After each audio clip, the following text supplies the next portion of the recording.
एक समय की बात है जब न बिजली की चमक थी न कोई आधुनिक मशीनें। एक छोटे से गांव में 3 भाई बहन रहते थे जो आपस में बहुत प्यार करते थे। यह गांव पहाड़ियों के बीच बसा हुआ था जहां हमेशा ताजगी से भरी हवा चलती थी और आसमान को देखकर लगता था कि वह अनंत तक फैला हुआ है। गांव में बहुत सी कहानियां छिपी थीं, लेकिन जो कहानी आज आपको सुनाने जा रहा हूं वह किसी भी आम कहानी से हटकर थी। यह कहानी एक ऐसे दिन की है जब सब कुछ सामान्य था, लेकिन फिर भी कुछ खास होने वाला था।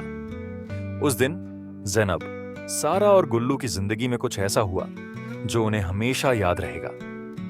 इस कहानी में न कोई जादू है न कोई राज, बल्कि यह एक साधारण परिवार की कहानी है जो कठिन समय में एक दूसरे के साथ खड़ा रहता है।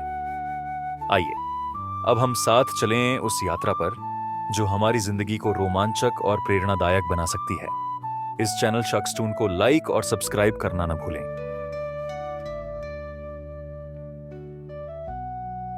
3 भाई बहन की कहानी। ज़ैनब 11 साल की एक छोटी लड़की थी जो हमेशा अपने परिवार का दिल थी। उसकी आंखों में सवालों की झलक थी और उसके दिल में बहुत सारी कल्पनाएं। ज़ैनब दिन भर दौड़ते भागते रहती थी, बगीचे में खेलती रहती और पेड़ों पर चढ़ जाती ताकि दूर तक फैले हुए पहाड़ों को देख सके। गांव वाले कहते थे कि ज़ैनब का मन कभी शांत नहीं होता।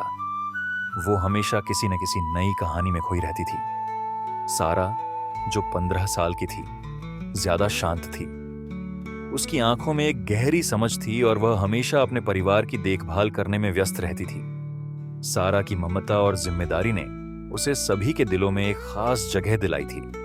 वह दिन भर घर के कामों में व्यस्त रहती, मां के साथ बगीचे में काम करती और कभी-कभी घर के बाहर भी काम करती। सारा का दिल बहुत बड़ा था और उसका मन कभी भी दूसरों की मदद करने से नहीं थमता।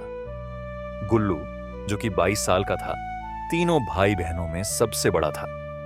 वह दिन रात मेहनत करता और परिवार की जरूरतों का ख्याल रखता। उसके मजबूत कंधे और दिल में छुपा हुआ प्यार ही था जो उसे परिवार का सबसे जिम्मेदार सदस्य बनाता था। गुल्लू के पास हमेशा कोई ना कोई सलाह होती थी और वह अपने छोटे भाई बहनों को हमेशा सही दिशा दिखाता। एक दिन गांव में कुछ ऐसा हुआ जो ज़ैनब, सारा और गुल्लू की जिंदगी को हमेशा के लिए बदलने वाला था।